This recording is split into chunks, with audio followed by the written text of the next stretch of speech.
আপনাদের ছেলেগুলোকে পড়ানোর চেষ্টা করুন, অন্যথায় স্বাধীনতার ৭৯ বছর পার হলো আপনি এখন ভারতীয় কি ভারতীয় নয় এই প্রশ্নের সম্মুখীন আপনাকে হতে হচ্ছে।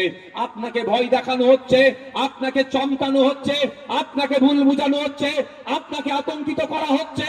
আজকে যদি আপনার আমার মধ্যে সেই প্রকৃত শিক্ষায় শিক্ষিত হতে পারতাম আমরা, তাহলে আমাদেরকে এসআইআর নিয়ে ভয় দেখাতে পারতো না, সিএএ নিয়ে ভয় দেখাতে পারতো না, দেশ থেকে কোথায় কোথায় তাড়িয়ে দেবো এ বলে ভয় দেখাতে পারতো না।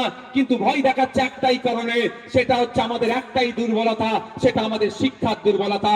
তবে আমরা আজকে যে সাফার করছি, আমার একটা বাগদি সমাজের ভাই, আমার একটা বাগদি সমাজের ভাই, আমার একটা গোয়ালা সমাজের ভাই, আমার একটা মুসলিম সমাজের ভাই ব্যাংকে যখন অল্প কিছু টাকা রাখতে যাচ্ছে, তার সঞ্চয়ের টাকা, যখন 1000 বানানটা ভুল করলো টাকাটা কিন্তু তখন ডিপোজিট হয়ে যাচ্ছে। ওই টাকাটা যখন আপনি তুলতে গিয়ে 1000 বানানটা একটু যদি ভুল করে ফেলেন, ওভার রাইটিং যদি হয়ে যায়, ম্যানেজার আপনার দিকে কি আচরণ করছে ভাই? কি গো, খারাপ আচরণ করছে তো? হ্যাঁ, প্রচুর মতো হচ্ছে। আমি যে আচরণের সম্মুখীন হচ্ছি আমার এই বাচ্চাগুলো, সেটা হোক আমরা তো নিশ্চিতভাবে চাইবো না। কি গো, তাহলে আমি বলবো আমার এখানে আদিবাসী মায়েরা আছেন, আদিবাসী বাপেরা আছেন, মুসলিম সমাজ থেকে যারা আছেন, বিভিন্ন সমাজ থেকে যারা আছেন, এক বেলা খাওয়া বন্ধ করে দিন, দরকার লাগলে এক বেলা না খেলে মরবেন না, এক বেলা না খেলে কেউ মরে যাবে না। তাই বলবো, অনুরোধ করছি, বাচ্চাগুলোকে পড়ান, বাচ্চাগুলোকে পড়ান, শিশুগুলোকে পড়ান।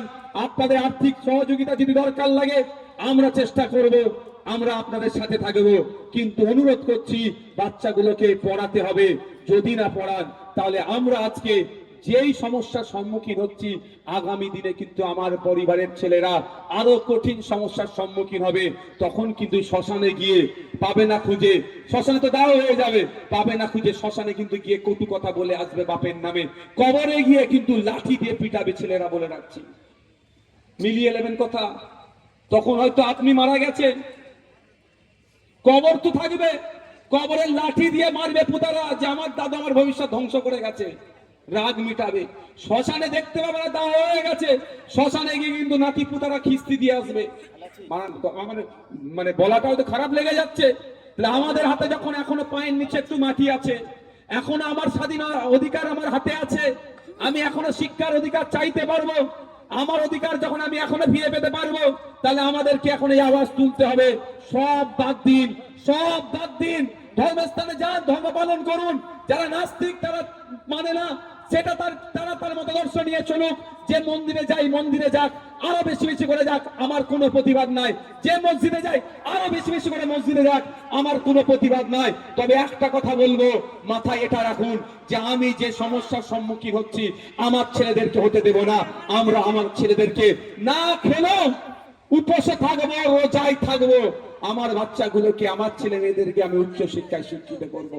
অন্যথায় স্বাধীনতার ৭৯ বছর পর হলো আপনার আইডেন্টিটি ক্রাইসিস হয়ে যাচ্ছে।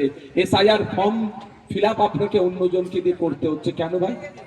আমিও করে দিয়েছি, কিন্তু আগামী দিনে তো আমার বাড়ির এসআইআর আমার ছেলেই পূরণ করবে, এরকম তো চান তো আপনারা নাকি?